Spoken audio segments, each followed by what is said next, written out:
কিয়ামতের আগে, সপ্তাহখানিক আগে যে মারা গেছে, যার বডিটা হয়তো এখনো পচে নাই, সেও উঠবে। আবার লক্ষ লক্ষ বছর আগে সেই যে আদম আলাইহিস সালামের ছেলে হাবিলকে হত্যা করেছিল কাবিল, হাবিল হচ্ছে পৃথিবীর প্রথম নিহত মানব, তার কবরের জিন্দেগিটা বড্ড লম্বা, তিনিও উঠবেন। জেনারেশন টু জেনারেশন সব উঠতে আরম্ভ করবে। আজদাস, অনেকে বলেছেন কবুর, আসলে আজদাস আরো ব্যাপক, কবর ছাড়া অন্যান্য জায়গা থেকে উঠবে, কারণ পৃথিবীর অনেক জায়গায় বন্যা হয়েছে, অনেক জায়গায় সভ্যতা চেঞ্জ হয়েছে। একসময় এখানে কবর ছিল, লাশ ছিল, এখন এখানে শহর হয়ে গেছে, ডাউন টাউন।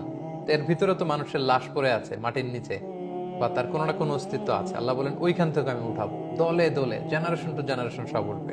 উঠে কি বলবে? ক্বালু ইয়া ওয়াইলানা মান বা'আসানা মিন মারকাদিনা, কে আমাদেরকে উঠালো? সবাই অদ্ভুত, মানে কি যে হয়েছে টেরই করতে পারবে না। মাঝখানে আমরা যখন গভীর ঘুমে আচ্ছন্ন থাকি, কেউ হুট করে আমাদেরকে বড় আওয়াজে ডাক দিলে আমরা উঠে এখনো সম্বিত ফিরে পাইনি, কেমন যেন আমরা কি কি বলতে থাকি, তাদের অবস্থা এরকম হবে। কে আমাদেরকে উঠালো? হাজার হাজার মানুষ এটা বলতে আরম্ভ করবে। প্রশ্ন করে তারা নিজেরাই বলবে যখন হুশ ফিরে আসবে, আরে তাই তো, ওই যে নবীরানা বলতো যে একদিন নাকি বিশাল সাউন্ড এসে সিঙ্গার ফুৎকারে সবাইকে উঠানো হবে, বিচার করা হবে, আজকে তো বোধহয় ওই দিন। তাহলে কোরআনে যা এসেছিল তা তো ঠিকই, আল্লাহ যা বলেছিলেন তা তো ঠিকই বলেছিল, রাসূলরা যা বলেছিল ঠিকই। এই যে নাস্তিকরা, যারা আল্লাহ বিশ্বাস করেন, আখিরাতে বিশ্বাস করেন, ওই দিন হুঁশ ফিরে পাবে। হায় রে, কত আমরা ফেসবুক লাইভ করতাম, কত পডকাস্ট করতাম, স্রষ্টা নাই, আখিরাত বলতে কিছু নাই, there is no life after death, এগুলো বলতাম।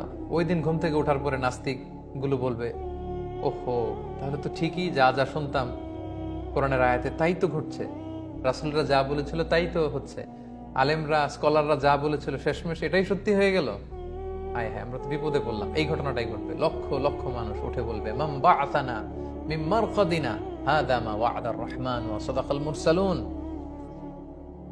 তাহলে এক তাফসীর এসেছে নিজেরাই হুঁশ ফিরলে বলবে, আরেক তাফসীর এসেছে একদল বুঝতে পারবে না কি, আরেক দল বলবে আরে এটাই ওই যে কিয়ামত, শুনতা কিয়ামত।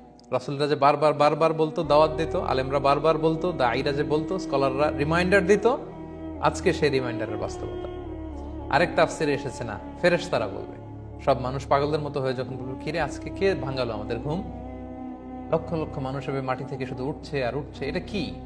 তখন ফেরেশতারা উপর থেকে বলবে হাযা মা ওয়া'দার রহমান ওয়া সাদাকাল মুরসালুন, এটাই সেদিন যেদিনের প্রতিশ্রুতি দয়াময় মেহেরবান আল্লাহ তাআলা দিয়েছিলেন এবং নবীরা বলেছিলেন।